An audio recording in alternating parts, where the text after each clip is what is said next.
Welcome to our few minutes together on the Parsha. This Shabbos we have the privilege of reading Parshas Vayigash, which puts us right in the middle of the drama of Yehuda coming and pleading for the life of Binyamin and saying that he is going to take his place as a slave and let Binyamin go home. Why?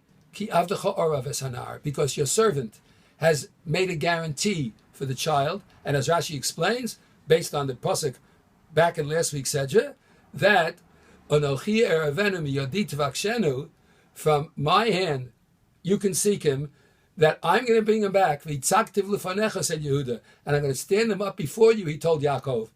And if not, v'chatasi lecha kol hayomim, I will sin to you all the days. And as Rashi explains, it means that Yehuda gave up all the days, not only olam hazeh, but olam haba. I'll give up my life for him. I guarantee you I'll bring him back, and I'll not only give up my life in this world, but I'll even give up my life in the world to come.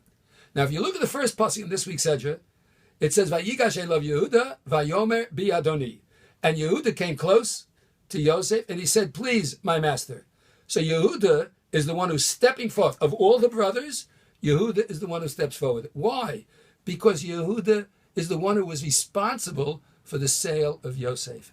And Yehuda wants to rectify the situation, and he wants to do a full tshuva, and he wants to be responsible for Binyamin and get Binyamin back.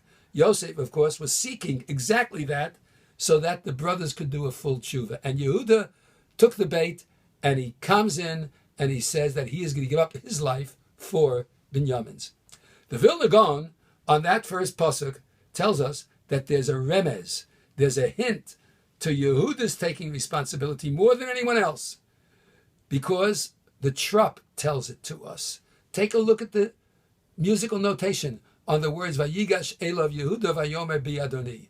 Vayigash elav Yehuda vayomer bi Adoni. Now the sounds that we just exclaimed as we sort of read it in the Torah are notes which have names. The names are as follows. On the top of the words Vayigash elav, you have what is known as Kadma va'azla. Kadma comes from the word kodem, which means early, or kedem. Azla means to go. So he went early, before anyone else. Who is that? So the trup on top of the next word, Yehuda, is a revi'i. Revi'i means because it has four sounds, but also because revi'i referred to Yehuda, who was the fourth son, Reuven, Shimon, Levi, Yehuda. And why did Yehuda, Kadma va'azla revi'i? Why was Yehuda the one who came early as the fourth son to put himself in the middle of the fray? Because Zarka Munach Segol. Because he threw away, Zarka Luzrok, he threw away Munach Segol, the menucha of the Segula, of the Am Segula, of the treasured nation. And what is the ultimate rest of the treasured nation of the Jewish people?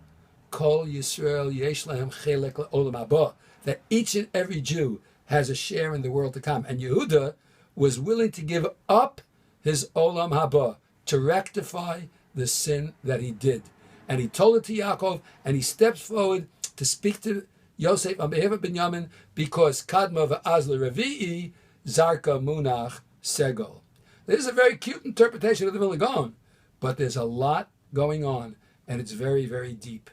What Yehuda was telling us is that each and every one of us, which has a chelek, a share in the Olam Haba, which is the ultimate reward, where all good is rewarded and all evil is ultimately punished. And we think about it.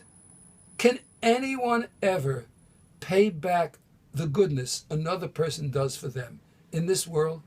Can the charity, the kindness, the love, the brotherly care and concern that each Jew has for every other, how are you going to pay that back?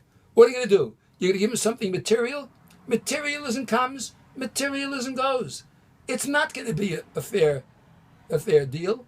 It's not going to be something that you can ever pay back. If you help someone and give them a little life, can you possibly expect a monetary reward? It's way beyond that. You can never pay back enough for the goodness that a human being does for another human being in this world, or for the mitzvahs that the Jewish people do. And You can never ultimately punish someone who's truly evil.